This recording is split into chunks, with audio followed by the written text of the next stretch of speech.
Hello, it's Matt Wright, and here I am to talk to you about magnets, right? So we're going to shift gears completely, right? We have been talking about electrostatics, and now we're going to change. We're going to not talk about electrostatics, we're going to be talking about magnetostatics. Now that should make your head scratch a little bit, but that's what we're going to do for chapters 5 and 6. And so this is going to be like going through the chapters 1 through 4 that we went through to get through electrostatics, and we're going to get through them in like boom boom in chapters 5 and 6 because we already have a ton of math skills and we already know a lot. And a lot of the stuff is going to be stuff that we're going to have seen before. Right, so what do we know about electric fields? Well, we know for electric fields there's a force, right? And that force, the force equation is going to be F equals QE. So there's some electric field, right? And some charged particle that interacts with the electric field, it's going to yield me a force, right? So I know the epsilon naught, right, is 8.85 times 10 to the minus 12 coulombs squared per Newton per meter squared. So this is the fundamental constant that we used when we were working with electric fields. All right, what else did we know? Well, we know for a point charge, we could write down what the electric field was. The electric field is 1 over 4 pi epsilon naught times that Q over R squared R hat. Right? We might write script R, right, if we don't want to choose the origin as where the location of the point charge is.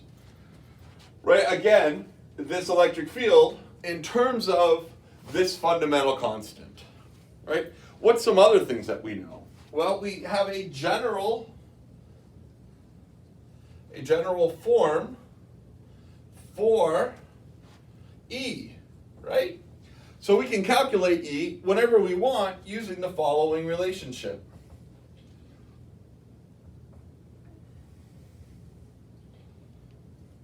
Rho over script R squared script R hat d3x prime. So once I have some charge distribution, any charge distribution, I can plug it into that. Now it might be the worst integral you've ever done in your life, but you can plug it into that and start turning the cranks in MATLAB or in Excel, pull out the integral and get the electric field as a vector, right? And so we also know that there are some cool laws that we've determined. We know that I can write the integral of E dot dA is equal to the charge enclosed over epsilon naught, right? And that's Gauss's law, right? Gauss. Alternatively, we can write it in differential form.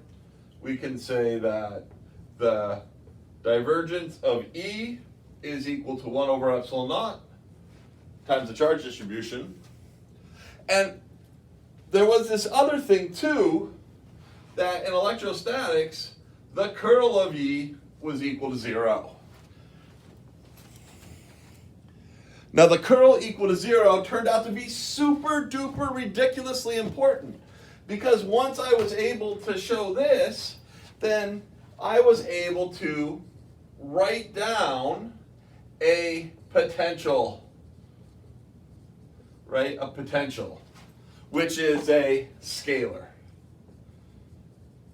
So this curl of E being equal to 0 was what I kind of need to know that my electric field is conservative, and that I could write down a scalar potential for my electric field, right? Which is a vector. Okay. Now let's shift gears and let's talk about the magnetic fields. Is there an equation for the force? You betcha, right?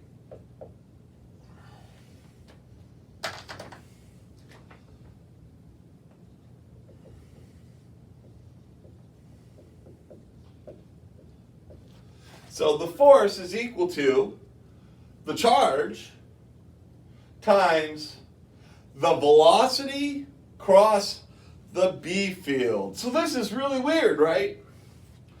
Before, and like F equals mg, right? We often don't think of force as being velocity dependent. But the magnetic force, or the force that you get from a magnetic field, depends on your velocity. So if you're just chilling out and you don't have any velocity, I don't care how big your magnetic field is, you ain't going anywhere, right? But the faster you go, you might interact with that magnetic field in interesting ways. It's the cross product, right? So when I think of forces, when I think of E fields, I often think of like the dot product. And when I think of the B field or the magnetic field, I think cross product. All right, there's gonna be a fundamental constant, right? Mu zero. This is a very fancy one. It's 4 pi times 10 to the minus 7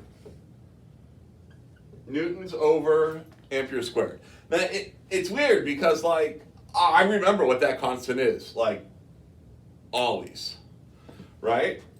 I don't know, because it's so easy, right? 4 pi times 10 to the minus 7 just goes right into your brain. All right. Is there a general form for the B field? You betcha. B is equal to mu naught over 4 pi,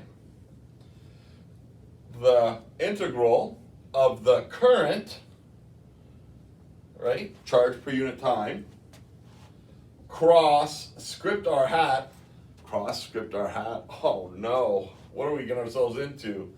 Over script r squared d L prime, right? And so there's some choice. Do we want the vector on the DL or do we want the vector on the I? We're going to talk about that in a lot of detail, right? So this is basically like the Biot-Savart law. All right, and so I can take this and I can turn this into Ampere's law, or right, which says that the curl of B is equal to mu naught I enclosed. Mu naught J.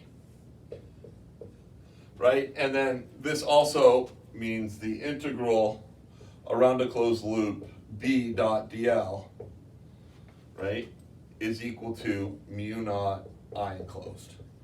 So what the crap is J and what the crap is I? I is equal to the integral of J dot dA.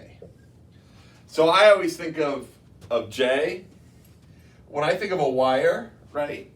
A wire, right? The total current is the total charge flowing through. But J is like the total charge flowing through an infinitesimally small wire, right? And then in order to get the total amount, I simply add up all the J's in there, and that gives me I. So it's the charge, it's the current density, J.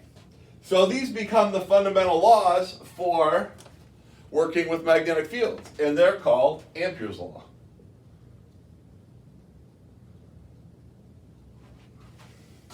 Now when I look at Gauss's law, a weird thing happens, right? B dot dA is equal to 0.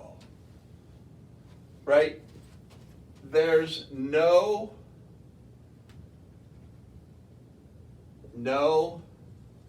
magnetic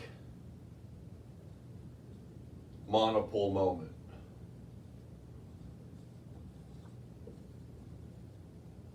right? There's no charge. No charge. There's no magnetic charge, right? What there is there's dipoles, right? Like magnets with a north and a south pole, right? They're there. They're everywhere.